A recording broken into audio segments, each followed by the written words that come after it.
They locked me up and took my soul. It's me, it's JUB, here with a new Resident Evil video. Now I'm assuming we all know Resident Evil 8 comes out in about a month from now, and we did just get one of the first demos. And in this demo we learned a little bit of information about what exactly the hell is going on right now. And with some of that new information, it gave me the idea to make this video today. In today's video we're going to be going over a few theories about what exactly happened to Mia Winters. Now just in case you don't remember who Mia is, here's a quick little rundown.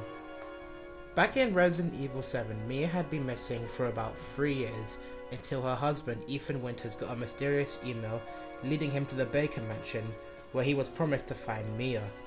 After getting there, Ethan finds Mia locked in her basement. After he saves her, she transforms to some vicious version of herself and tries to kill Ethan. After this, Ethan manages to defeat her, and basically the rest of the game goes on with her coming back, and it seems that she's good, but then she seems to always change into this vicious version of herself. We actually do find out the reason this is happening. The reason this is happening is because Mia was a secret agent working with some kind of agency to take this bioweapon called Evelyn to a different place on a boat. However, this bioweapon called Evelyn has this strange ability to manipulate people's minds, which is what she's been doing to Mia the whole time. By the end of the game, Ethan will manage to defeat Evelyn with the help of Chris Redfield, who popped up out of nowhere with the Blue Umbrella team, which we'll get on later. After this, it shows them getting on the helicopter and all being safe. Mia, you made it. I'm glad. Did I? And that's how the game ends. However, this is what we see in the Resident Evil 8 trailer. Why indeed, Ethan? Why? We saw Chris Redfield, the man from the original Resident Evil, the hero of the franchise, kill Ethan Winters' wife right in front of him, right after he'd gone through all of that hell to save her. But the question is Mia Winters really dead? Would Capcom really show something this big and crazy in their first trailer for the game? I doubt it. So now we're going to think about why this could have happened, and is Mia Winters actually dead, which is the golden question. So I think the first real question to ask here is, did this actually happen, or is this just a dream inside Ethan's head, or just a vision because of all the paranoia? I believe this did actually happen, and I have a few reasons. Later in the trailer, or one of the other trailers, I can't remember, we see a shot of Chris holding Rosemary, aka Ethan's child, which implies that Chris might have stolen the child. And the second shot in the trailer that, in my opinion, makes this even more plausible is the part in the most recent where we see Chris, Ethan, and one of Chris's soldiers, where Ethan implies that Mia's dead. And because this scene looks like it takes place a little bit after that, you would imagine that did actually happen, because if it was just a dream, this wouldn't be happening. Shame if something happened to you now. You killed Mia. Now do me and finish the job. So now that we've gone over whether I believe this actually happened, which I do, let's actually think, why the hell did Chris Redfield actually do this? So the first thing that immediately sprung to my mind was, is Mia still molded? Is she gonna suddenly go crazy again like before? Then I remembered Evelyn's dead, and Evelyn was the one putting Mia through that mind control, so it would make no more sense if that was to happen again. Another thing I've heard people saying is that maybe the company that she was working with in the first game are possibly rivals with Blue Umbrella, the mysterious new version of Umbrella we see Chris working with. But that makes me wonder, why would Chris go through the trouble of trying to save her in the first place if he already knew she was a rival? A second theory is that Chris is being too cautious. He might not understand how the whole Evelyn thing worked with the molded, how Evelyn was the one mind controlling people, and might believe that Mia can go crazy again, which is why he felt the need to assassinate her. And he's possibly taken away Rosemary, their child, because he may believe that Rosemary has the same problems which Mia had in Resident Evil 7. And one of the more crazy theories, but maybe crazy enough to be true, is that Chris is working with Lady Dimitrescu and the restless people in the village to try and steal Rosemary, their baby, for some reason.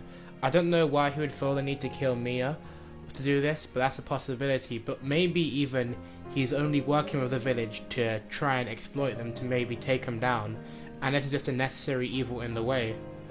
Another theory is Chris and Mia may be working together. We know they both have a history in being secret agents, so maybe they're trying to get Ethan to go to the village to try and take down Mother Miranda and Lady Dimitrescu. In the part in the trailer where we see Ethan and Chris together, and Ethan says to Chris, just finish me off because you've already killed Mia, the camera goes to Chris and you could kind of imagine him maybe saying, "She's not dead, you idiot," or something like that. I don't know.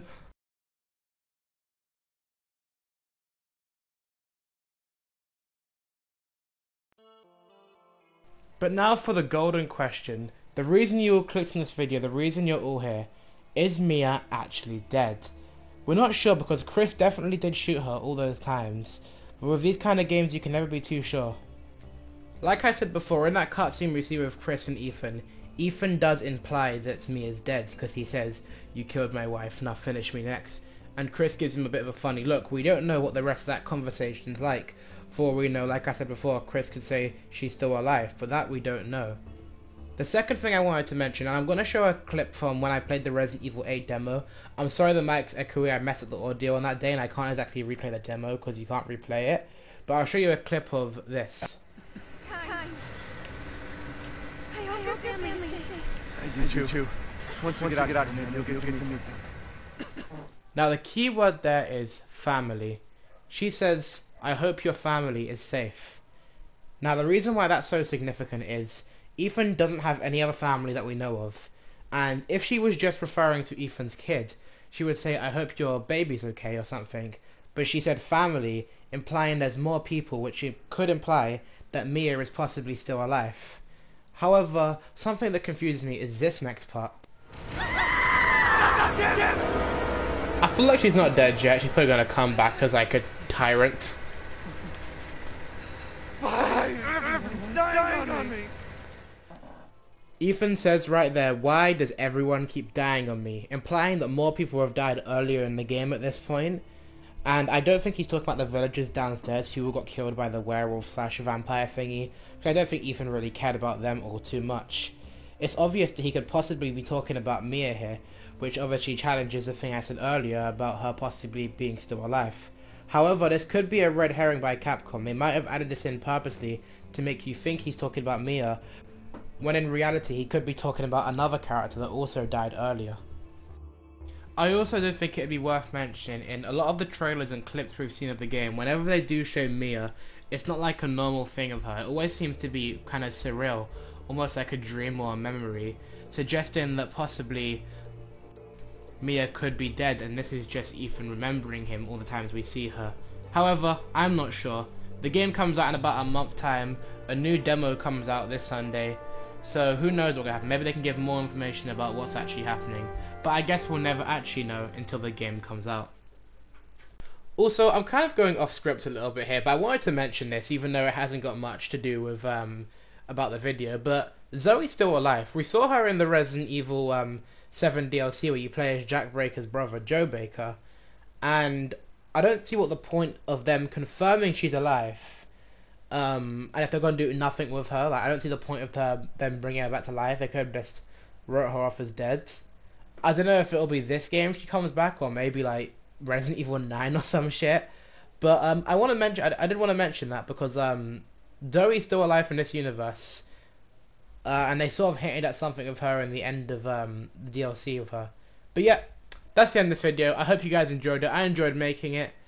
Sorry it's been a while for the videos. I just had really bad burnout. I will finish my series at some point about talk about each Resident Evil game like in depth fully at one point, but I kind of want to do some other videos because those videos they're really long and they are fun to make, but everything fun gets kind of boring after a while. But yeah, that's me. Hope you enjoyed it. Thanks for watching, and bye.